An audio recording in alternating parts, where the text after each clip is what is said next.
Well, hello, everyone. Welcome to the We're Not Stumped podcast. I'm your host, Mike Bolland, and today is Thursday, February 20th. So that means one thing, Thursdays, news and notes, and a spotlight for the disabled and limb loss and limb difference community. This is for the week of February 17th, and on February 18th, the latest episode went live, and that was with Amy Sweet Grant, and she's the author of I Am the Cage. Very, very good book, very good interview. Thank you, Allison, for being on the podcast. Take a second to listen to that episode. It's really, really good. But I'll tell you another one that's going to be good, and that is next Tuesday, February 25th. The one and only Jessica Cox is my guest, and she was born without arms, but she's a pilot. She's a black belt. She's done so much more. We have a really interesting conversation. I asked her questions kind of for some shared experiences we have being born the way we were. What a great person. So thank you, Jessica Cox, for being on. March 4th, which happens to be my birthday. So we'll see if anybody really listens to this, if they say happy birthday to me, because I don't post this stuff on social media. But I will say on March 4th, that is my birthday. Steve Dowd will be on. He's a golfer. He has a great story about a product that he uses that helps him golf. So listen to that episode. It's going to be very exciting. One thing I want to say, I want to reach out to the community that does listen to this podcast. I am looking for someone to help me with something on the We're Not Stumped website. There is a section for events. I do my best to try to keep up with that.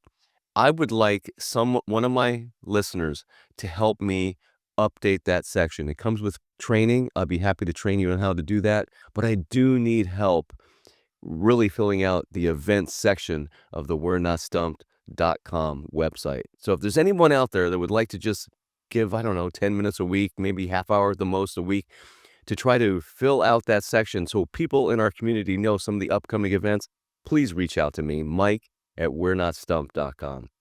So let's get to it. This is the number one headline that I saw for the last week, and this one's pretty interesting if you really think about it. This one comes from Northwestern Now, courtesy of Northwestern Now, by a writer, Ben Shamiso.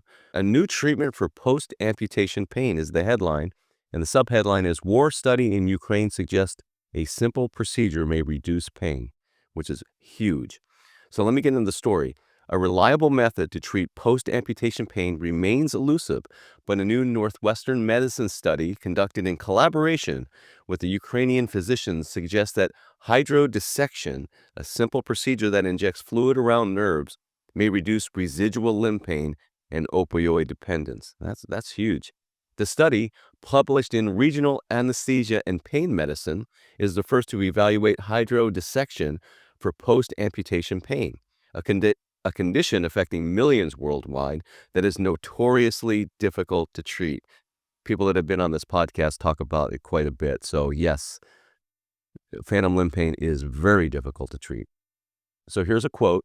Adding hydrodissection to opioid treatment for post-amputation pain not only appears to improve pain outcomes, but also shows mental health benefits.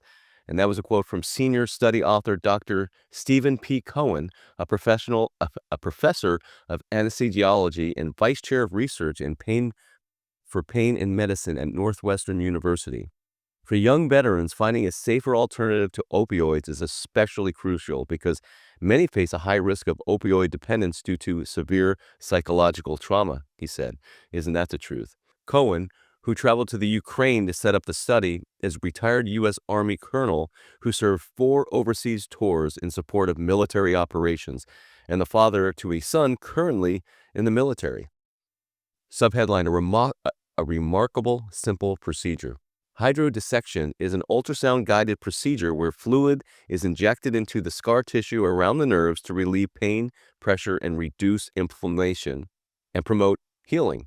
While the technique has showed promise for acute pain, its effectiveness for post-amputation pain specifically had not been previously studied. It's remarkable how simple and accessible this technique is, requiring just an ultrasound and a needle, Dr. Cohen said.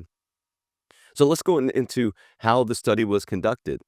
Scientists followed 74 Ukrainian soldiers and civilians who had undergone traumatic limb amputations due to war injuries. 38 patients received hydrodissection alongside opioid therapy within 6 months of amputation, while 36 received opioids alone. The study showed that hydrodissection combined with opioids provided better pain relief and reduced opioid use. On a scale of 0 to 10, the hydrodissection group reported an average pain reduction of 4 points compared to 3 for those on the opioid alone, a significant difference considered clinically meaningful in most studies. Additionally, nearly two-thirds of the patients in the hydrodissection group reduced their opioid use. Yeah, that's huge. While only about one-third of the opioid-only group did. Patients receiving hydrodissection also reported lower anxiety levels.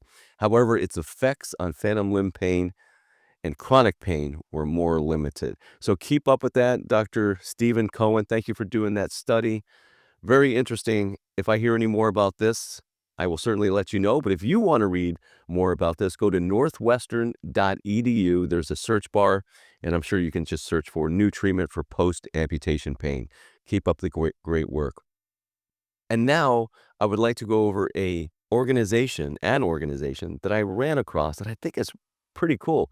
It's called Infinite Flow Dance, and they can be found at infiniteflowdance.org. And what they do, matter of fact, let me just go to the About Us section and read what they do. So right under About Us, who is Infinite Flow Dance? And Infinite Flow Dance is an award-winning Los Angeles-based professional dance company and nonprofit that employs disabled and non-disabled dancers with diverse identities with a mission to advance disability inclusion one dance at a time. And they have videos on here. You got to check this out. This is a really, really cool thing they got going here. So to continue, since 2015, Infinite Flow has performed over 300 events, from school assemblies to events at Apple, Microsoft, Adidas, and Red Bull, plus other brands. Infinite Flow's dance videos have been viewed over 100 million times. That's just telling you how great they are. That's across all social media, and they've been featured on NBC Today, Good Morning America, PBS, and other national and international media outlets. Infinite Flow Dance was founded by Marisa Hamamoto, a spinal stroke survivor and late diagnosed autistic. Marisa recently became the first professional dancer named People Magazine's Woman Changing the World. Infinite Flow Dance is a robust social impact entity committed to radical inclusion, systems change, and producing transformational experiences. Absolute. And they have a link on their About Us page to their sizzle reel. I suggest taking a look at it. There is a donate page. There's a place where you can book them too. And again, this is at infiniteflowdance.com. Go check them out. So here's what they do. So a little bit more of what they do. I'm going to just read a little bit more here. Here's the problem that they have on their website. Mainstream entertainment significantly lacks representation of disabled talent. Most evident is the dearth of disabled talent with diverse intersectional identities. This underrepresentation in media contributes to the marginalization, exclusion, and misrepresentation of people with disabilities due to the lack of widespread exposure to our stories.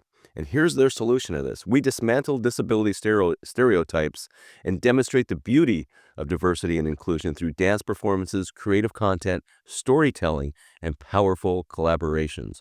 We transform expectations and perceptions around disability by physically and visually modeling the world that we wish to see through our work. Excellent, excellent place. Again, you got to go check out their videos. They're just what a group of talented people. They can be found on infiniteflowdance.org. Go check them out. Congratulations for all you do.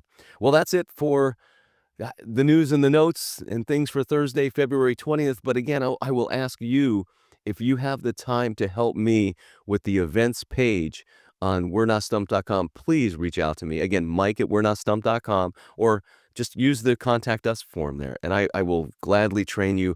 I just, as a one-handed person, I guess you can say, hey, I need a hand. Anyway, that's it. Thank you so much. And as I always do, I'm going to end this Thursday with one thing. Everyone, have a great week.